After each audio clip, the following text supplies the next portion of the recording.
with this brand new series. In a world of social media and information at our fingertips, we're bombarded with health advice 24/7. And cutting through the noise can be tough.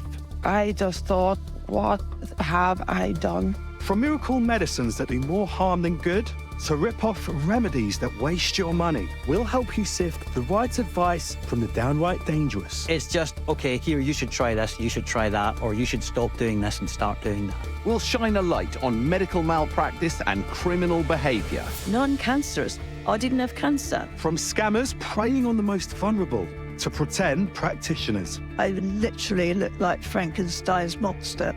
We'll help you take your health in your own hands. This is Con or Cure.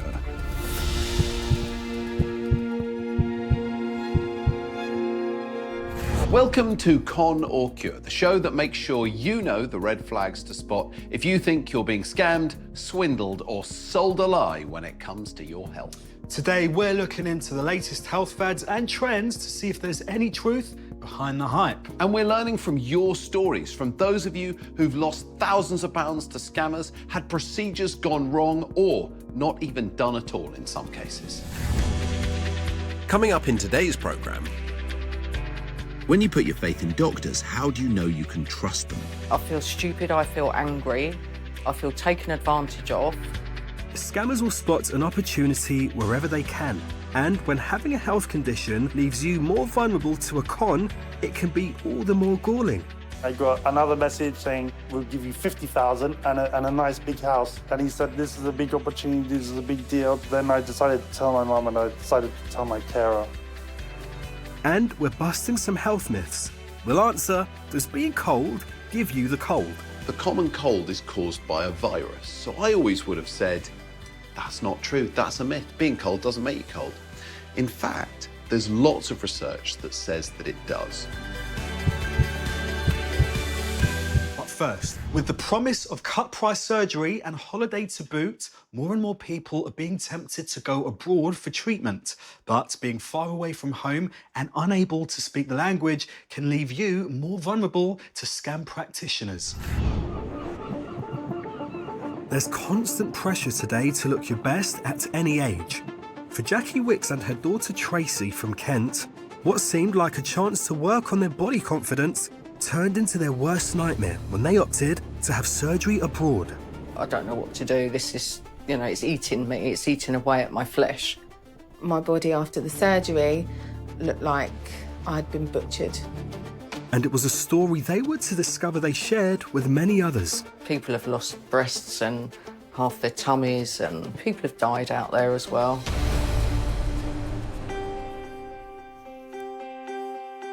"36-year-old Tracy had lost 4 stone after having a baby and was looking for what's known as a mummy makeover. I was interested in the tummy tuck because of the excess skin, the breast uplift with implants because my body had changed, obviously, through weight loss and childbirth, and the liposuction just to give me a bit of a shape again. However, with Tracy's procedure set to cost more than £10,000 in the UK, the cost of surgery seemed unaffordable. Tracy started looking for alternatives. I did a lot of research into surgeons, found some sites on Facebook called Turkey Plastic Surgery where people had recommended. I was quite aware that they're not regulated as much in Turkey as they are in the UK, so it's quite difficult to find a register. So it's really just going off of reviews and what you can find. Tracy located a surgeon in Turkey who appeared to come highly recommended. Tracy's mum, Jackie, supported her all the way. We're very close. Yeah, aren't we? Best friends. Well, I was going to go as Tracy's companion initially. I wasn't going to have any surgery at all. It was only really a couple of weeks before you went, wasn't it, that I decided to have surgery. Jackie was turning 60 and wanted to do something for herself. She felt like this could be an opportunity to give her confidence a much-needed lift. I didn't know an awful lot about cosmetic surgery, only what I've read, on social media, online, and I've seen on the television. It just changes people's lives. And I saw that, and thought, why not me? She opted for a tummy tuck and liposuction. The thing that I wanted to change more was the look of my tummy. I just wanted to feel a bit more confident in my clothes. Obviously, where you've had children and over the years, the muscles tend to come apart. So this tummy tuck was going to push those or stitch those muscles back together again. So it would give you a flatter look. And liposuction was going to give me the contouring. Tracy booked a package through an agency in Turkey for their surgery. It cost around £10,000 for both of them, less than half of what it would have cost in the UK. They flew out in April 2022 with high expectations. This is something that I had been wanting, dreaming about for many, many years. So we had to provide a 10% deposit by bank transfer before surgery, and the rest had to be paid on the day of surgery in cash. They asked for new polymer notes. They wouldn't accept anything else. We were picked up, taken to the hospital. I arrived expecting for my coordinator to be there to let me know what was going on, and she wasn't. So I wasn't really aware of the plan or when I was going for surgery. So I think there are failings here. The fact the patient isn't briefed. The patient should be fully briefed. They should understand the limitations of surgery, the implications of surgery and the potential complications. And that should be done by the surgeon who's doing the operation. No one else can really do that. So it needs a long discussion over several occasions to properly consent a patient. So on the day of surgery, somebody came down to put a cannula in my hand. The next thing I know, they're whisking me away. I arrive in the theatre and someone just put a mask over my face. Nobody has spoken to me. Nobody has said a word to me. They put the mask over my face and that was the last I remember until I woke up. Jackie and Tracy thought their procedures had gone well. And not long after, the surgeon made an unexpected request of them. Hi, I had a tummy tuck, breast lift with implants and liposuction to my face. So this is a video that the surgeon asked us to do 4 days after surgery. The service has been brilliant. I'm really happy with the results. I think even as a surgeon, 4 days post-op, he hasn't looked at the scars or looked at the wounds. Why would he want us to do a review if he doesn't even know, what the results are? Absolutely taken advantage of. He just wants more people on his Instagram. You can gather very little information after 4 days. You can present very little information about how the process has gone. You certainly can't say whether the operation has gone well, and I don't see how you can be honest about the whole experience, particularly when you haven't seen what has happened and what has been done to you. I had a tummy tuck, abdominoplasty 4 days ago. Very happy. Not as painful as I expected, so all good. Very flat. I feel stupid, I feel angry, I feel taken advantage of. It's not an honest review. Had he asked me that 2 or 3 weeks post-surgery, it would have been an honest review, but 4 days? No. It started to become clear that their expectations were not going to be met by the clinic in Turkey. We were in Turkey for about 9 days, from start to finish. After the surgery, we were basically just left to fend for ourselves. It was myself and my mum in a hotel room. There was no aftercare at all. It was non-existent. They should be reviewed regularly, and if it was in my practice, I would see them after a week, I'd see them after 2 weeks, and I'd see them after 6 weeks. And if there was any problem in the meantime, I'd want to see them. I'd make sure that they knew they probably had to be around and they shouldn't be traveling off for any great distance for between a month and 6 weeks. The surgeon gave us a fit to fly certificate the day we were discharged from hospital, which was on day 3. With abdominoplasty, there is a significant risk of getting clots in the veins of the legs and getting what is called a pulmonary embolus, where the vasculature of the lungs are blocked by clots. It is a life-threatening complication. The same risk occurs with patients taking flights.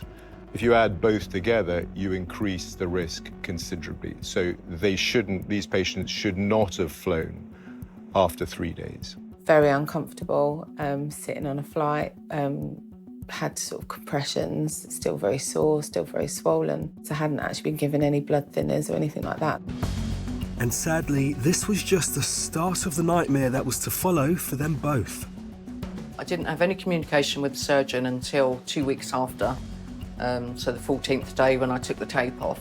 And I had quite a thick black line along the incision mark. As the days went on, you know, within sort of 3 or 4 days after that, this had got bigger and blacker, and it just didn't look right. At this point, I felt sick to my stomach. I really did, and I just thought, you know, how can a surgeon leave someone for something like this to happen? Because I'd already sent him pictures right at the beginning, and he just come back and said it's quite normal. Tracy was also struggling to have her complaints taken seriously by the surgeon. After the surgery and some of my swelling had gone down, I noticed that my body looked disfigured, and also around one of my nipples had gone necrotic, so I had like a hole underneath, and I had to seek urgent medical care for that so that it didn't spread. Necrosis can form when too little blood flows to the tissue, causing it to die. Necrotic skin flaps in abdominoplasty are certainly not unheard of. In this case, it was almost inevitably going to happen. The patient clearly wasn't examined beforehand sufficiently for the surgeon to realize that this is a piece of tissue which is almost never going to be happy after being raised up. And shockingly for Jackie, this became all too familiar and required urgent attention from the NHS doctors in the UK. Images of Jackie's injury are so distressing, but not including pictures of it at its worst. Every 2 days I was going to the hospital to have it all redressed and have it checked. It was getting bigger, it was getting deeper, and the infection was just spreading, the flesh was smelling. I saw 2 different surgeons who both said to me, because you've got a gallbladder scar that goes sort of diagonally across my tummy, the gallbladder scar has compromised blood flow to the new scar. It said he should never have agreed to do it, and that is what's caused this. With the wound refusing to heal, the doctors decided to operate. And 2 weeks after that, my dressing fell off in my bedroom, and I just collapsed in a heap, hysterical, because I couldn't believe how deep and big the hole had got. And I phoned my daughter, and I, hysterical, and said, I don't know what to do. She came home from work to look after me. I was just in such a mess. That was really scary, really scary. I just couldn't see any end to it at that point. My mum is a lot better now than she was. When she went through the worst time, it was a very dark time for her, and I basically had to become a carer for a short time. I felt very guilty because my mum wouldn't have had the surgery if I wasn't. I couldn't have coped, actually. I know I couldn't have coped without Tracy then. I wouldn't have got through it without her. No, I wouldn't. The agency in Turkey that Tracy booked with later cut ties with the surgeon and admitted that the aftercare was insufficient. The clinic eventually agreed to a full refund for them both if they signed an agreement to remove their bad reviews and promised never to name them in the press. Both were offered corrective surgery by another clinic in Turkey who had heard about their poor treatment and wanted to make amends. Looking back, the surgery was not worth the discount. I wouldn't have done it. Tracy has since undergone successful corrective surgery at the new clinic. I'm angry for myself and a lot of other women that have had to go through the same thing. You put your faith into surgeons that say that they can do this job well. But with Jackie's wound now healing, she has reservations about taking up that offer and returning to Turkey for yet more surgery. I feel as though I'm in a worse place now than I was before I had the surgery. It was a horrific time in my life that I'd never want to repeat. And she has advice for anyone thinking of following them to Turkey. Do your research, and don't always believe what you read. If there are no bad reviews, then the chances are they've been taken down.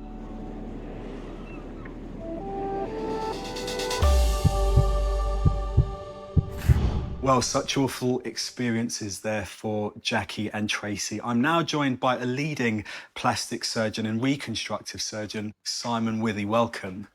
Thank you. Why are so many people choosing to go abroad for surgery? It's a very good question. I suspect it's that there's a very strong advertising campaign, marketing campaign, and social media campaign. And I think people are very influenced by that. And ultimately, it probably comes down to the price. And what are the perceptions that people have of going abroad for surgery? You have to be realistic about this. It's not a holiday. You're going out to have surgery. You're not going to be sitting by a pool. You're not allowed to get into a pool straight after your surgery. You're not going to be allowed to sit in the sun. So let's forget the holiday bit. Let's be realistic about what's being presented.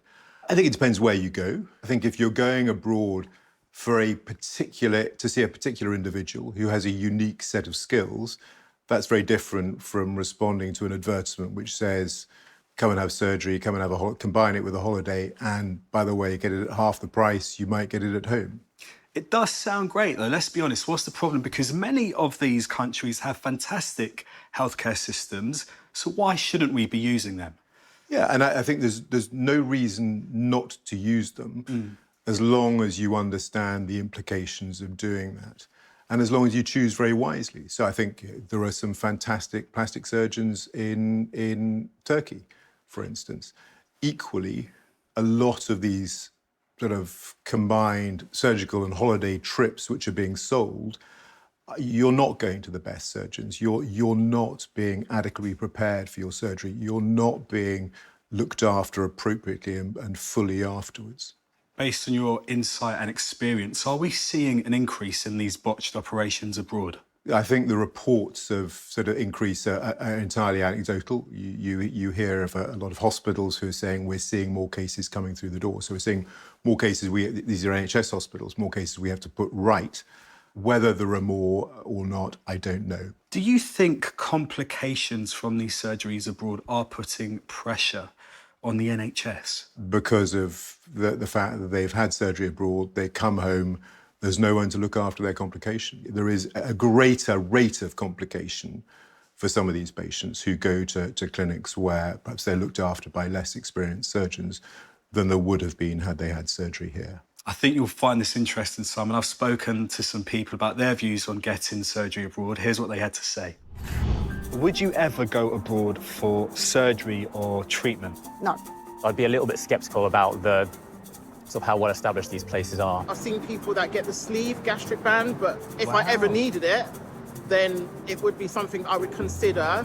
I do go abroad for a lot of stuff, and I find that it's usually a bit cheaper. You can't really fault the treatment that you get here. I would advocate putting more money into the NHS system. Some really mixed reactions there, Simon. I think it's important to flag this isn't an inherently bad thing, is it, getting surgery abroad? If someone wants to do it, how can we help them make good choices? And I mean, what are the red flags that people should be aware of when trying to get operations abroad? So I think the red flags are that you don't get what you would get here. You don't get a full consultation.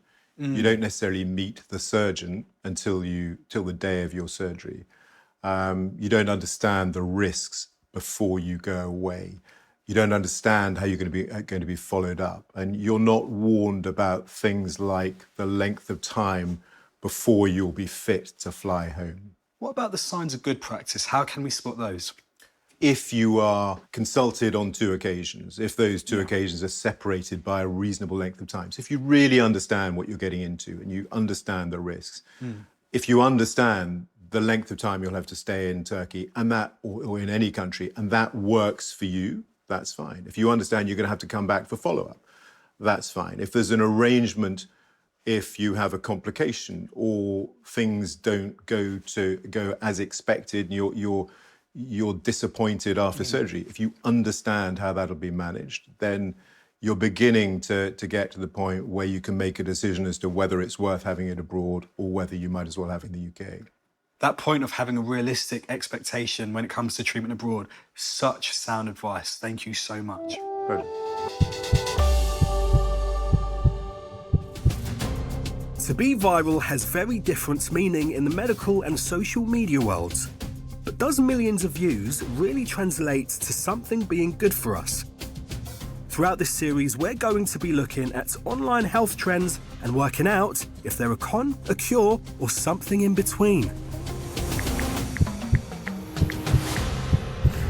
Ashley, what have you got for me? All right, Xand, so we have got this trend on social where apparently putting garlic up your nose is supposed to help with your congestion and sometimes with colds and just clearing your sinuses. Con or cure? Okay, so the clips for this are completely brilliant. Yes. You don't like watching them, do you? They gross. It's seeing snot coming out of someone's nose is never appealing, is it? I don't mind it. I'm Okay. all right to watch them. Fair play. But, so it is interesting because you watch the clips and you see all this snot coming out of people and you think, oh, it looks like they're really getting cleaned out. It's kind of, yes. when you're all bunged up, that's sort of what you want is to get yourself all rinsed out. This is definitely a bad idea, okay? For two reasons. The first is you shouldn't put stuff up your nose. Kids A&E is full of children who've come in and put stuff up their noses. Just don't be one of those people, okay? It's not good. Things can get jammed up there. You potentially inhale it and choke on it. It's not a good idea to put anything up your nose. The second thing is that garlic is it contains a lot of irritating chemicals. So when you're chopping garlic, chopping onions, same thing. It makes your eyes water, it makes your nose water because your eyes and nose are trying to protect themselves. I suppose, though, there is this sense of garlic being a bit of a remedy. So garlic is associated with good health. I don't think garlic's going to cure anything, but garlic is definitely part of a healthy diet, and it is being investigated, as it has for many years, for anti-cancer compounds and all sorts of other things. There's loads of research being done on garlic. So eat garlic, great. If you're congested, drink lots of fluid. You know, we've got sort of traditional remedies, things like menthol rubs, eucalyptus oil, things like that, which can help at least make you feel like you're breathing a bit more clearly. But in the end, lots of fluid and wait it out and your cold will pass. But never up your nose. Don't put raw garlic up your nose. There are even reports of people getting chemical burns up their nose from the garlic because the chemicals are so strong. Okay, well, that's so don't really do it. sound. But I can understand the temptation. The videos are fun to watch or disgusting. Or disgusting indeed. With so many people desperate for health advice, scammers will spot an opportunity wherever they can. But when a health condition leaves you more vulnerable to scammers, it can be all the more galling. I'd go to the shops and buy the gift cards, scratch off the code first, and then take a picture of them with the receipt, and then send it to them. I felt terrible. I don't know the total of what they got out of me, but it was in the thousands. They just use people. I'm nearly 74 and I'm not going to live forever. And so our aim has always been to make him as independent as possible. So you really don't need things like the trauma he's just gone through to throw him off balance. For Justin, Facebook was a place where he could keep in touch with family and, as a person with learning disabilities, a safe and comfortable space to chat with friends. That was until he was manipulated and scammed out of thousands of pounds by online fraudsters targeting vulnerable individuals through social media. His mum, Mary Ellen, had no idea this was going on.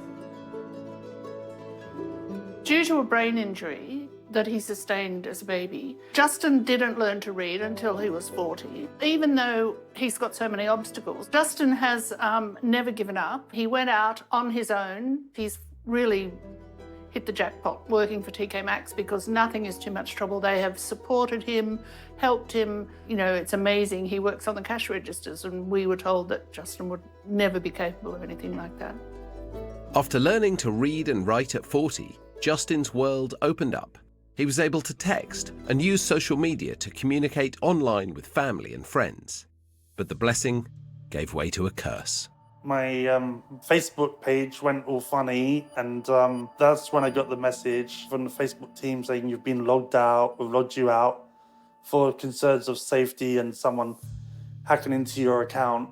And then I got another message saying someone has accessed your Facebook account from unknown location and an undetected device. Shortly after logging back into his Facebook account, Justin received a message from an unknown person. I got a message from someone on Facebook by the name of Agent Tyson.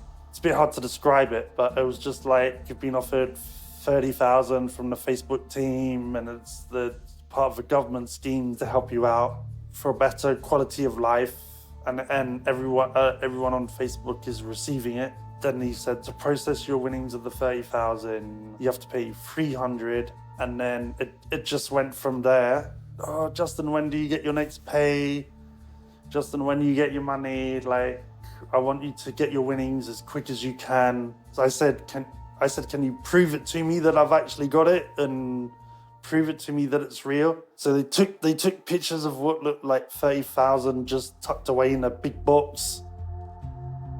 Justin was told that the payments would need to be made using online gift cards, which he should purchase and send the codes from to be redeemed. Justin paid £300 using Google Play gift cards, but this was just the beginning of the scam as they continued to target him. With each payment Justin made, he was told more elaborate reasons of how further payments were required to unlock and receive his winnings. On every attempt they delivered the money, they gave me some excuse or some story, and I kept asking them, when am I going to get my winnings? And they say, oh, Justin, you just got to make a final payment. I told them that I need food and gas and electric for myself, and they're like, yeah, but like, pay us some, go down to the supermarket or the nearest store and get us an iTunes card or a Google Pay card or a Stream card and send us some money. You can have your winnings today and you'll be fine. As time went on, the scammers used further manipulative tactics to encourage Justin to part with his money. I was sent a video of a woman with Down syndrome, and she said, today's been a great day for me. I got my winnings of 19,000 from Agent Tyson and the Facebook team. After becoming frustrated, Justin decided to stop talking to Agent Tyson, which only led to the scammers changing their tactics. First it was Facebook, and then it got through, and then it came through on WhatsApp. When I checked the number, I realized there was an African country code. One agent said, oh, Justin, you get in trouble because you're wasting my time and you're actually committing crime. Watch, I'm going to come over and send someone over to your flat and have you arrested by the FBI. And I was like, I was just laughing. It's just, how is that going to work? How have I committed an offence? I haven't done anything wrong. At this point, Justin's mother, Mary Ellen, had no idea what was going on. I didn't know about it until it was over, when he became very desperate and he didn't have any money and he'd had to pawn his PlayStation to satisfy their demands. And then he sent me all the stuff. He sent me the photos of the FedEx trucks with the money and the string of messages, promising him that they're trustworthy and he doesn't want to miss out because everyone else is getting it. Now messaging via WhatsApp, the scammers were relentless. They once again changed their tactics and claimed to be from the postcode lottery, in which you pay a monthly £10 fee. And then if your postcode is selected, you can be the winner of thousands of pounds.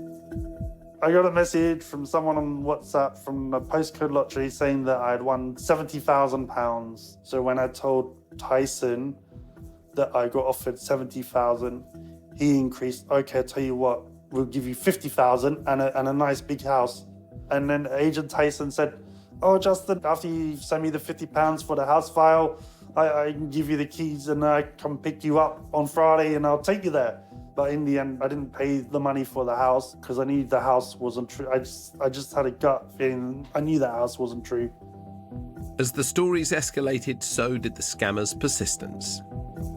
When Justin tried to block them and get rid of them, they just changed the SIM cards and tried again on another number. There's no paper trail because it's not being transferred from a bank and not being declared their gift cards. As Justin became entangled deeper with the scammers, Mary Ellen began to suspect that something was going on with him.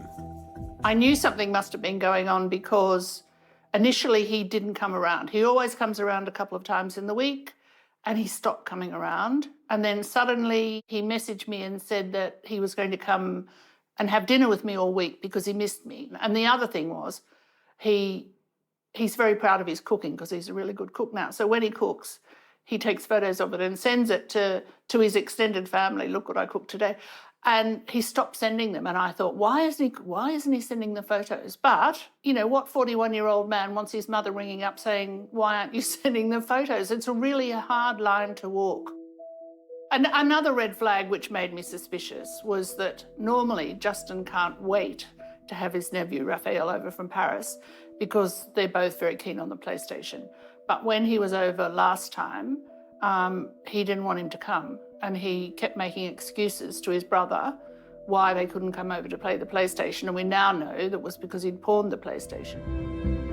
As the harassment from the scammers got worse, Justin decided to tell his work manager about what was going on. I've worked in the same store for 20 years because everyone I work with is so great and supportive. So I told some of my colleagues, because some of my colleagues would ask me, Justin, what's wrong? Why are you upset? And so I told them. My manager, Paul, called Agent Tyson and spoke to him to scare him off. Well, obviously the scare him off didn't work. So it kept Agent Tyson away for a while, but then someone else came. Later on, Agent Tyson got back in touch with me, and he said, "This is a big opportunity. This is a big deal. Don't block us. Don't block my number. And this is your opportunity of a lifetime to turn your life completely around." Then I decided to tell my mum, and I decided to tell my carer. I got suspicious about what was happening in Justin's life when he couldn't pay his electric or his gas.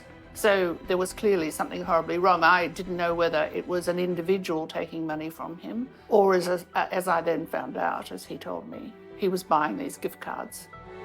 Mary Ellen immediately took action and reached out for help and support online. So I went onto Twitter and I copied in the Met Police and I said, how can this be stopped? And I got a response 30 minutes later from the Met. And they arranged to see Justin and I 2 days later. The police and other people have told me that the scammers, they can use the algorithms to target people that they want to target, just like they do for political campaigns and things.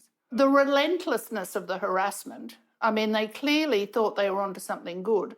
And when they got money out of him in the first place, they were not going to give up. The police said he should delete his Facebook account, but we'd already done that, and that he changed his phone number, which we'd already done. So they can't get at him unless somebody tells them what his phone number is. The police were unable to track down Justin's scammers, and as they were not in the country, there was little they could have done had they been able to. As there was no paper trail to Justin's bank, Lloyd's, the scammers who stole thousands of pounds from Justin got off scot-free. But with the support of his mum, carer, and work colleagues, he has managed to get his PlayStation back and is now more cautious of the dangers of social media.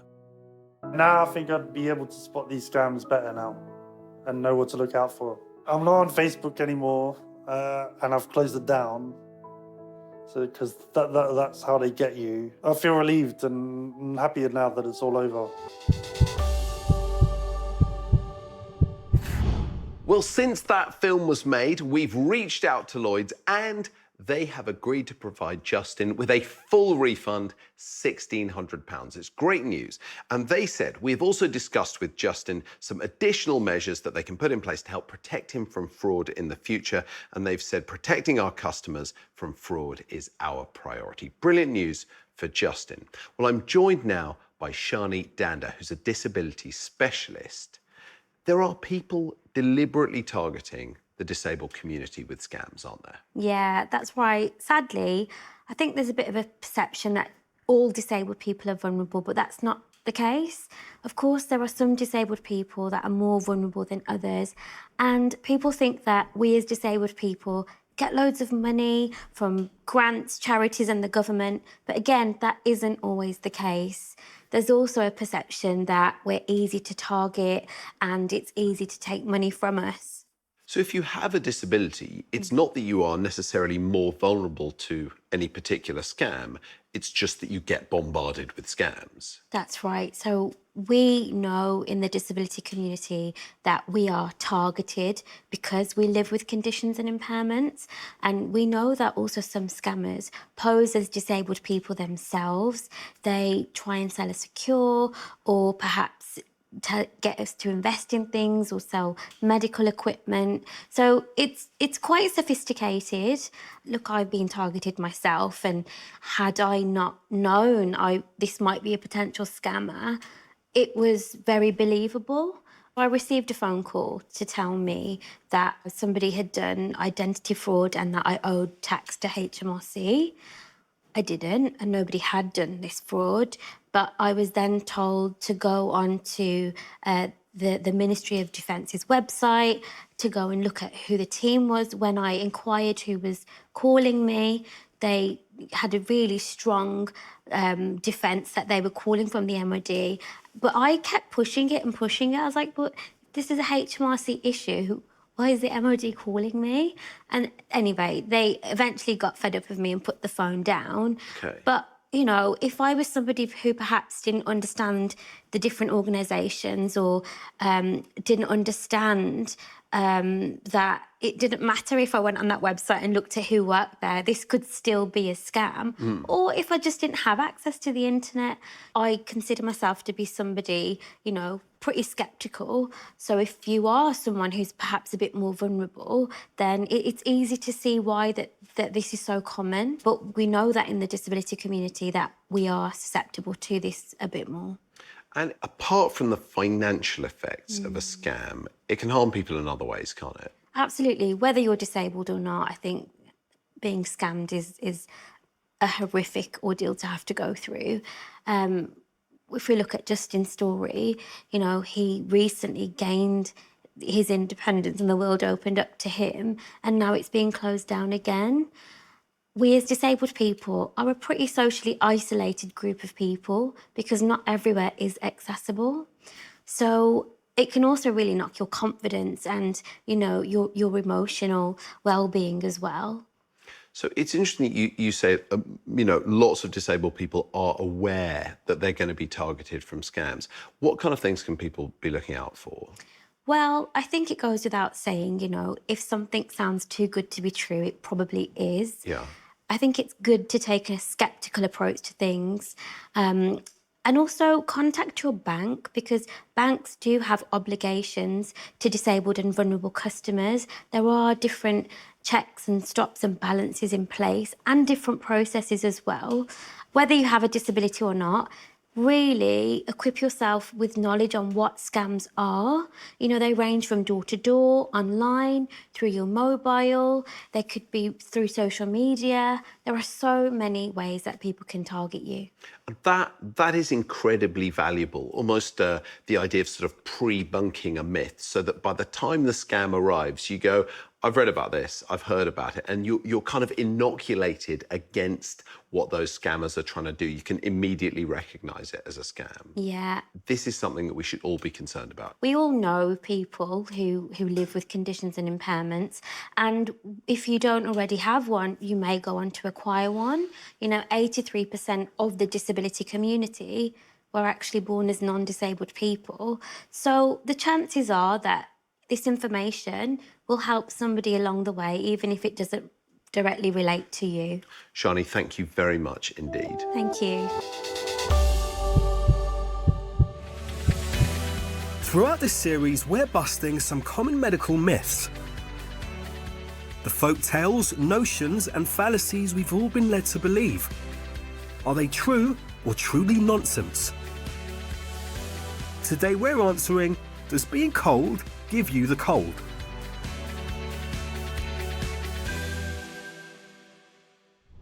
One I've heard to do with the cold is you'll catch your death. So here's a question, Dr. Xand. Do you get sick if you're cold? Okay, so I think this is one of the earliest sort of medical bits of advice you get. If you're going out, maybe you've got wet hair, or you haven't brought your coat with you when you're a kid, your grandparents, your folks, the grown-ups around you will be like, oh, don't go out, you'll catch your death of cold. Now, the common cold is caused by a virus. So I always would have said, that's not true, that's a myth. Being cold doesn't make you cold. In fact, there's lots of research that says that it does. Wow. Beautiful study from Cardiff University in 2005 took a group of 180 volunteers. Half of them put their feet in iced water, so they had cold feet. The other half didn't. They followed them up to see who developed cold symptoms over the next few days. And about 30% of the people with cold feet did, and only 10% of the people without cold feet did. So, and there's lots of other data as well that says that being cold can give you a cold. Well, I thought it was connected to a virus. Right. So the cold is caused by a virus, typically an adenovirus, sometimes the same kind of virus that causes coronavirus symptoms or COVID-19. So what seems to be happening is that when you're cold, your body is more vulnerable to catching these kinds of viruses. Now, I think we don't know exactly the mechanism, but you can imagine it's something like this. If you're inhaling cold air, or in fact, if your feet are cold, you change the blood flow around your nose. And that means that your immune system is less able to attack the virus before it can get into your cells and start replicating. We also know that being chronically cold, maybe being chronically damp, does weaken your immune system and make you more vulnerable to infections and other health problems in general. So being cold is not good. We know it's bad for your health, but specifically your grandparents or whichever grown-ups told you, don't go out like that, you'll catch your death. They were right. In general, listen to your grown-ups. Wow. So what about being wet in the rain or having wet hair outside? It's the same thing. So it does seem, and we know this from kind of data from studies around the world, that populations who are routinely getting cold and wet are more vulnerable to respiratory infections in general. And it's probably the same thing. It's probably a combination of a general immune suppression plus particularly an inability of their respiratory tract to fight off viruses. What's a healthy temperature to be at? So that's a great question. So then you go, all right, well, if you're saying being cold's not good for me, how warm should I be? There's a thing called the thermoneutral zone, which is the temperature at which a human can comfortably sit naked in a room without feeling cold or shivering. And that is surprisingly high. Humans are tropical animals. We evolved in the tropics. And really, it's about 28 degrees. If you want to sit comfortably with no clothes on, it's got to be warm. 28 degrees, around there. Okay. Changes from person to person, but plus or minus 2 degrees. If you put clothes on, it's down around 21, 22 degrees. That would be a comfortable office temperature. But if you lower the room temperature much below that, you know, we're talking about 19, 18, 17 degrees. It doesn't have to be very cold. It starts to actually have measurable effects on your performance, your ability to work, your ability to think, your comfort, and your long-term health. And people who are chronically cold over the winter have many more health problems. So staying warm is a big public health issue. Fantastic. Well, as ever, incredible advice. Keep warm, because it's really important, of course. There you go.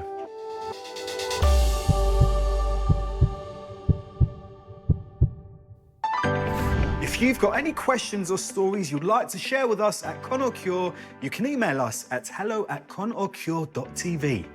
That's it from us today, but join us next time when once again we'll be exposing cons, celebrating cures, and exploring everything in between. See you next time. Bye. Bye.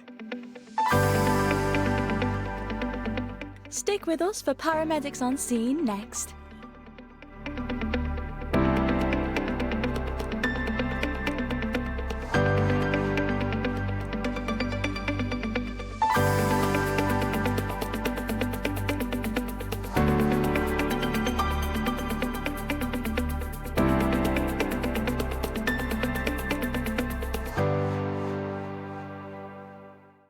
I told you I wanted to get a taxi. Why would that